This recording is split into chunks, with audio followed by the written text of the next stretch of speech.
Shalom, South Africa. I am Inheritance Mafa. What a beautiful Friday afternoon. Today, I just want to, talk about greedy, and really advise, South Africans that, a law is a set of rules. A set of rule,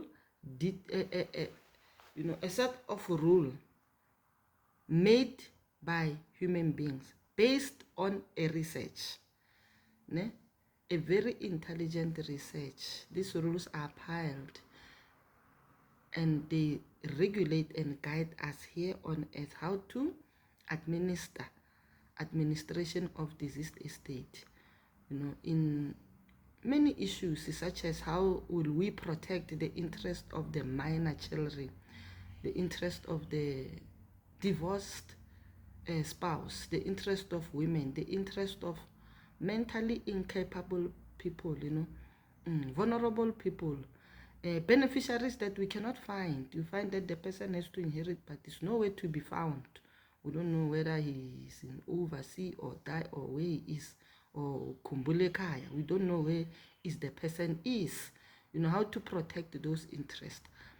In the process of how to protect those interests, also how to regulate, how will this estate pay tax, how much it has to pay tax, master's fee, estate duties, administration cost involved, also payment of attorneys that are also involved in assisting executors in administration of estate. Also, the exemptions that are beneficial for members of the family. Issues like bond of security. When will the master request bond of security?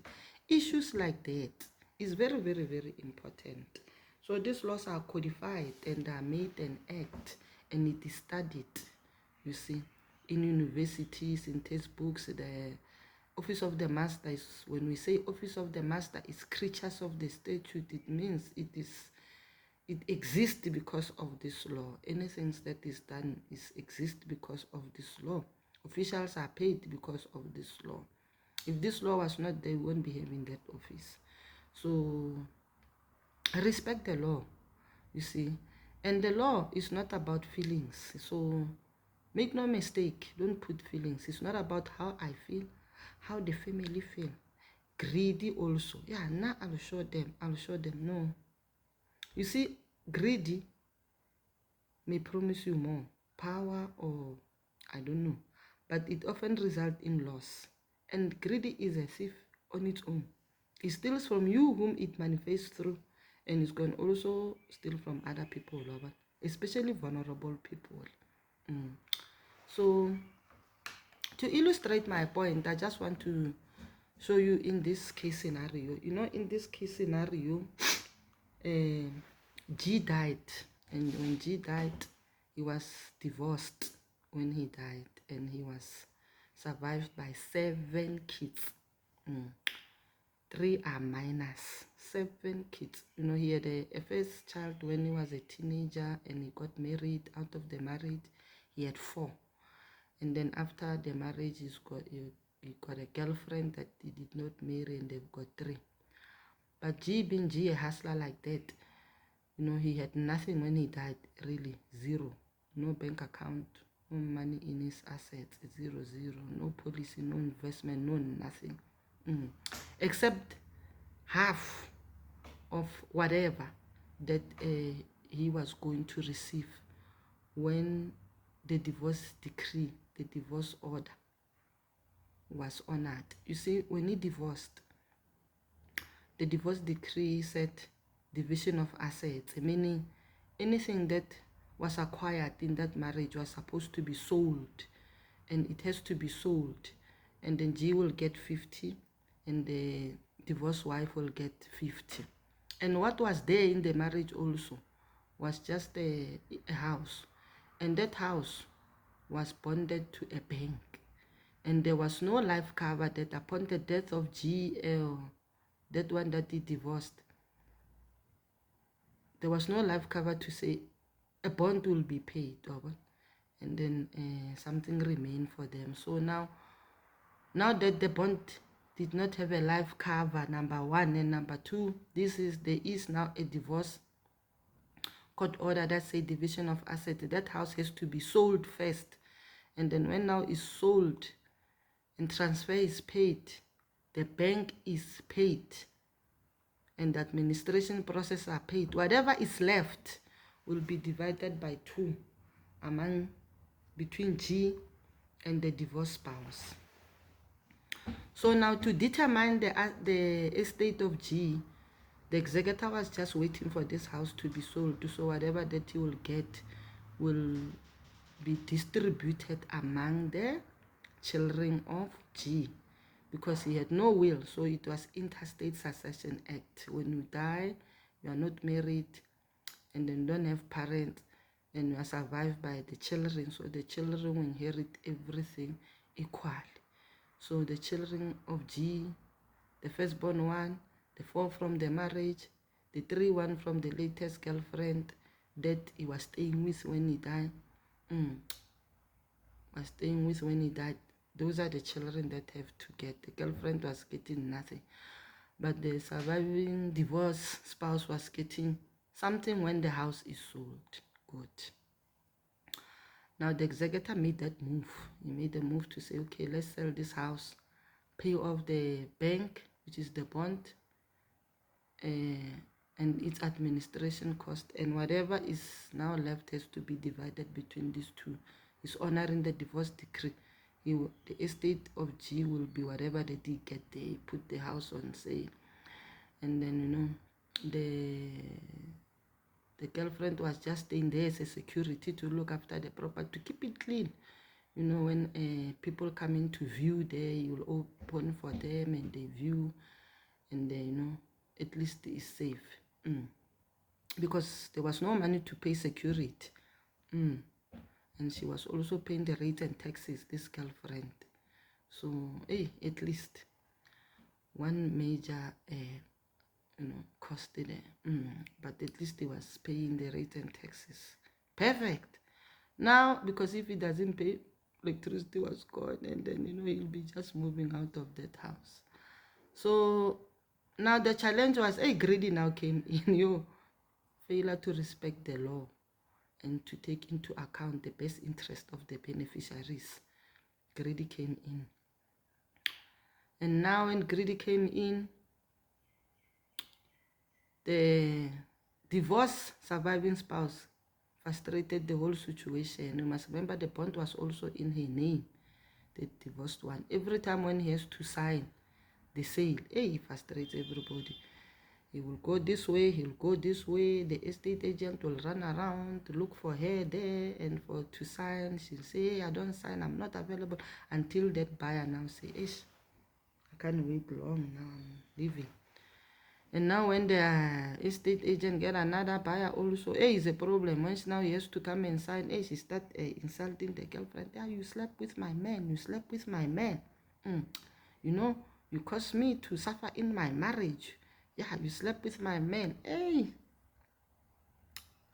You start fighting for things that are not there. You think you are the wife. I'm the wife. I'm the one that he married. I'm the one that he married. But he's divorced. I'm the one that he married. You frustrated everybody. You slept with my man. You slept with my man. He doesn't say it. Now, okay. Sorry, man. I understand the situation can be hard. It's just that sometimes to learn from these scenarios, you can start even, having your own imaginations and putting situation life. So that was the situation. And now, okay, fine. And then, until time goes by, situation is just like that. Not signing until now. The security one day in the house felt like, no, this is too much, because it was like, no, you can't stay there. No, but forgetting that these 3 minor kids are also beneficiaries. Somewhere, somehow, they're looking after the assets of their father as securities, but they need a guardian. They can't be there by themselves. So they divorced. One was, They're gaining. I also want to come and stay there. They're gaining. I also want to come and stay there. I want my children also to come and stay there. But no. The way forward here was just to honor the divorce decree, respect the law so that the property can be sold. Because the divorce decree says division of assets. Come on, honor that divorce decree. That's all. And how you're gonna stay there is something that you'll figure out when now we come to the process of administration of the deceased estate. If indeed you are a beneficiary, you can go and stay there. And if maybe you want your children to go and stay there, you can go and stay there, depending how you're gonna agree also, all of you, since there was no will in this estate. Now we are talking distribution agreement. You know, where now you guys can sit there as beneficiaries and say, all the children go and stay there and sign that distribution agreement. You see, since there was no will. But it never reached there, this case, because now greedy has popped out in and blind the people and manifest through this woman. So she never signed that. It went, a year went by, because time is moving. And cost has been quiet, because to put the property in property 24 is cost. It's money. The estate agent is also losing, you see. As I said, it's causing, the whole thing now is causing delay in distribution of the estate as well. The beneficiaries are waiting also. They don't know what's going on. You know, it's frustration. The master now keep on extending. Master also want the L&D account.